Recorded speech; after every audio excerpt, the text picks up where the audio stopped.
Black man in police custody died. Tells them he has trouble breathing. They do not listen. Neighbors speak up as well. He should be alive. Here it is. Report made out with badge numbers, all that fun stuff, names. Dude, he's literally sitting there passing out, man. He's passing the out. Why? Because when you put your arms behind your back like that, it restricts your breathing. Stand up, okay? Stand up. Dude, he's black and he's pale. I can see he's pale. See, just breathe, Bubby. Breathe, Bubby. Is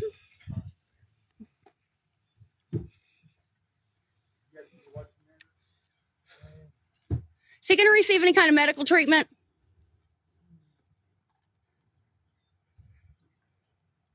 Yes, no, maybe so. He's black and I can literally see him going pale, pasty. So y'all can stand there and just ignore the question, but the question still remains, and I've got all of you on camera. So if he dies in your custody, Ashland Police Department, Ashland's finest, right here, guys. Clarence Wilkerson was his name. The neighbor did what she could do to bring attention to the situation. It did not faze the officers. There's more video, here it is. Yeah, he's running around the neighborhood watching for him. He has. He's got a heart on for him. Got to meet that quota, huh? Yeah. Oh, look at that. Cops everywhere. Not a goddamn one of them want to answer any questions. He can't breathe. Man, don't even make out an accident. Him having his hands behind his back like that restricts his breathing if he's already got issues with breathing. Just a little medical advice there. Hey, can I get a shot of your name and your badge number real quick? You. Hello? Watch him ignore me. Not allowed to do that.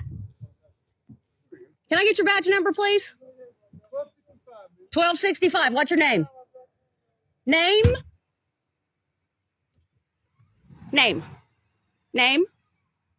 Name. Sean McCormick? All right. If he dies, you're responsible for him. Bethany Bowman. Yeah, I actually own my place. Yeah. I'm legal. I've never been in trouble. Come back over here. Bye. This is not a property. You're not allowed over here. No. You're a cop, not a god. Bethany tried to provide common sense to these cops. They were unwilling to listen. She was accurate about it. If you have a breathing problem, sometimes being handcuffed behind your back can actually make it worse. There is existing policy with most police stations, most police precincts. If that issue is with a particular person, then they are instructed to either A, handcuff them in the front, or B, provide what's called link cuffs so that you extend the cuffs behind their back. Let's put up the picture. This man should be alive today. 34-year-old Clarence Wilkerson, a beloved father of two, died last Saturday while in the custody of the Ashland, Kentucky Police Department. Officers detained Clarence Wilkerson following an apparent pursuit over a suspicion of him having warrants. A passionate sportsman in the mid-2010s, he briefly played semi-pro football for a team in Carter County before an enlarged heart made it impossible to play anymore. The ailment led him to be on disability. Court records show he had a cocaine case filed against him in 2011, but it was dropped. In 2013, he was charged with distribution. That was pleaded down to simple possession. And he was given 3 years of probation. Sheriff Ford Wilkerson's mother said the last incident scared him straight. The only other legal trouble he saw since then was a misdemeanor case in 2017 for public intoxication and second-degree fleeing on foot. Records show he had a bench warrant out during the time of the arrest.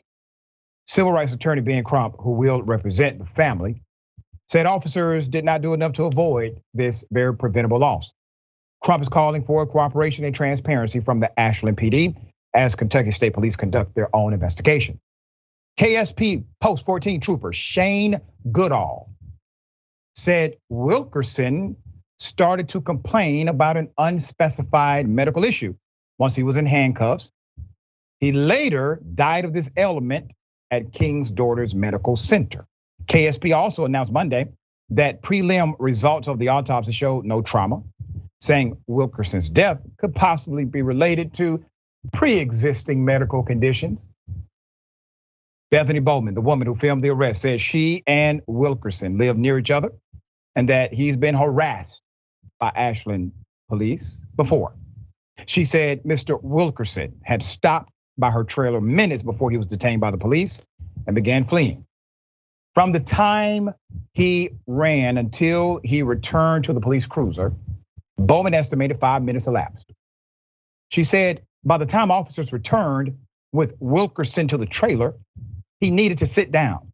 They already knew he was in distress by then. She said that's when Bowman started recording the video of the arrest. Let's go to the chief.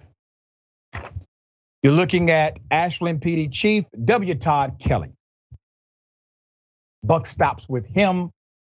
Nothing has been done yet. According to Bowman, all officers present during Mr. Wilkerson's arrest have been placed on administrative leave pending the completion of the investigation. It is amazing to me how cops are trained to see crime immediately, arrest immediately, prosecute by way of evidence, transferred to the DA's office effectively. They can do all of these things, but all of a sudden when it comes to police committing crimes, they have no idea if a crime actually took place. Video evidence, testimony, individuals violating policy, protocol, and statute become very murky to the detective that work when a cop is involved. All right, thoughts here. Yeah, there's nothing more heartbreaking than a preventable death, especially one at the hands of those who are supposed to protect you.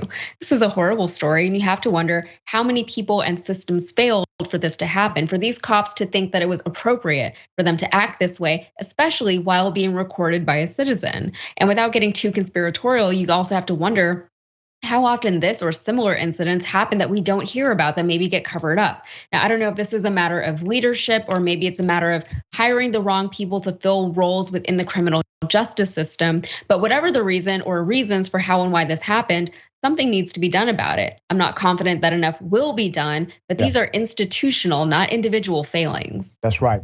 Listen, word to the police, very simple.